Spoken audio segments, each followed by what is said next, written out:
part of the Enduro loop, and we're on the RR480. Some of you might remember I did this loop on the RR300 a while back, and I just thought it'd be interesting to do it again on this and get some comparisons, because a lot of you have been saying, well, how do the bikes compare? And I'm assuming, you know, they're pretty different bikes, a 2-stroke and a 4-stroke, but just be interesting. And what I have noticed already is, I said the other day, it doesn't feel much heavier than the 300 until you're really going slow. Like in this stuff, it isn't all that different. And of course the engine, I read somebody the other day said it's like just the 3rd gear bike. Yeah, except for the tight stuff, you can just stay in 3rd gear and just grunt it around everywhere. Oh, see, I'm stuffing up there a bit.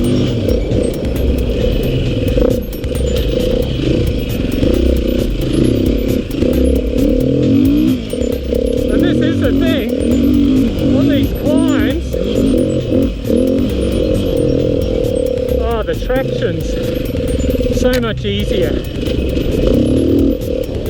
than the 2-stroke. It'll be interesting to see how she goes on the longer, steeper climbs. This stuff's all a fair bit more overgrown than last time.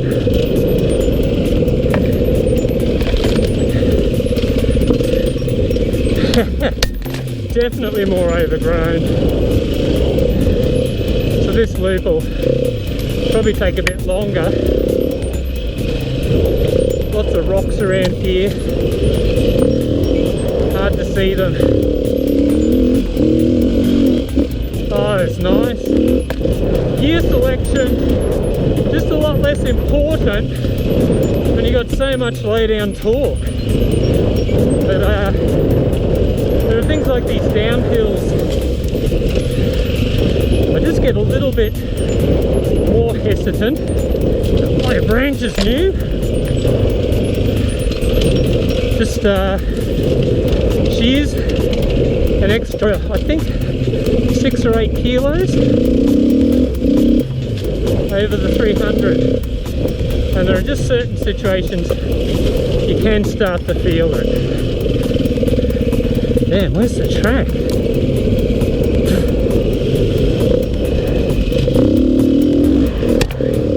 For that power, it's just bloody instant on tap. I mean, to get the same from the 2-stroke, whoop, like see that, I know in a state that it just plugs from idle. Very nice.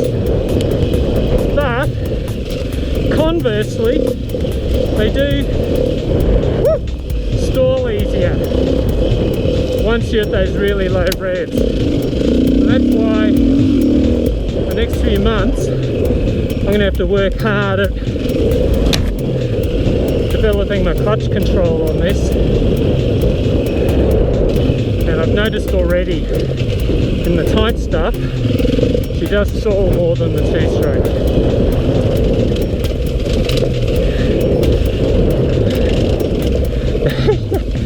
The last time I overshot there a bit, talk of stalling.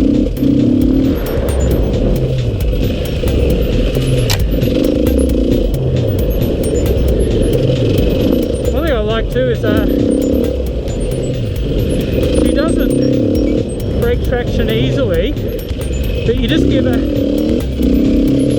a little bit out of corners, that rear just slides out nicely, very predictable under all that torque, which is good.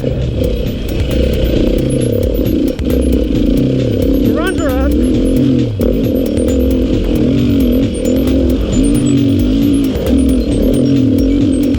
Love this 3rd gear.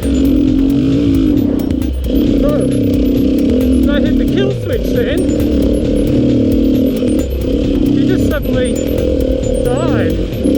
Next time I'm out of fuel. Okay, so we got some fuel, taking off from the same spot, and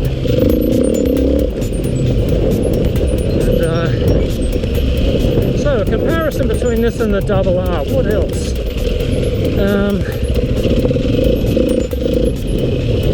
don't know if there's much more to say, guys, really. I mean, it's just the old 2-stroke versus 4-stroke thing, and as you know, I don't get that polarized about it. You know, they've got their strengths and weaknesses for different things, and a lot of it too depends on skill levels. I mean, top riders can probably just make a 2-stroke, do everything better, whereas guys at our levels find there are times extra traction and user-friendly nature of a 4-stroke is going to be a benefit.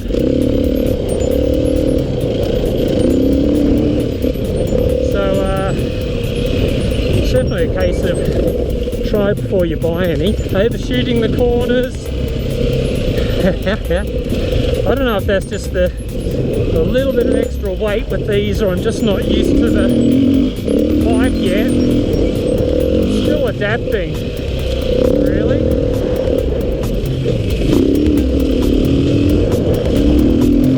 Because there are bits here I can remember doing better on the 2-stroke, but conversely, there are some bits of 4-strokes feeling pretty bloody good, particularly monster hill climbs. So as you know, of course, too, the other thing is we're planning, here's our nasty log, planning on doing a bit of an adventure series with this bike. It should be really good for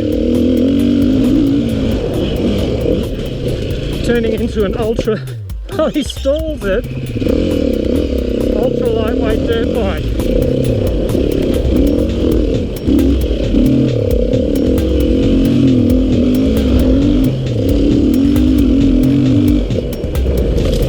That is one good thing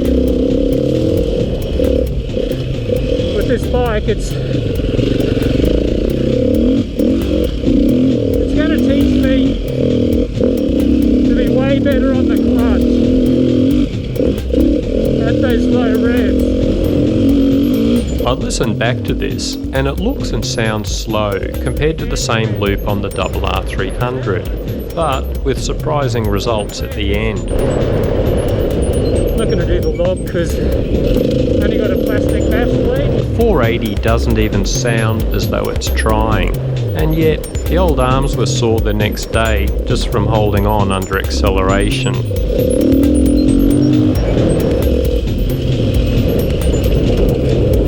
I'm going to just concentrate now and talk less, I think. I'm aware I've got to focus more until I get to know this bike better.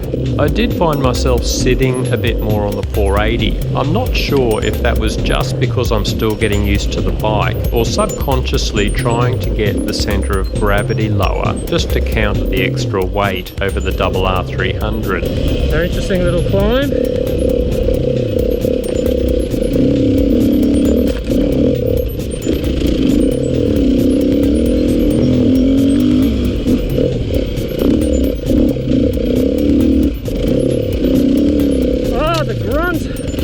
Makes that climb so much better.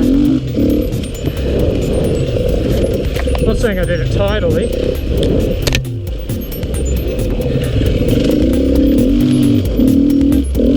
Forgot to mention too, I'm not running tubeless yet, so running 12 psi front and rear, which is a lot more than normal. So the 480 is slipping and sliding around a bit more than the 300 was on this loop.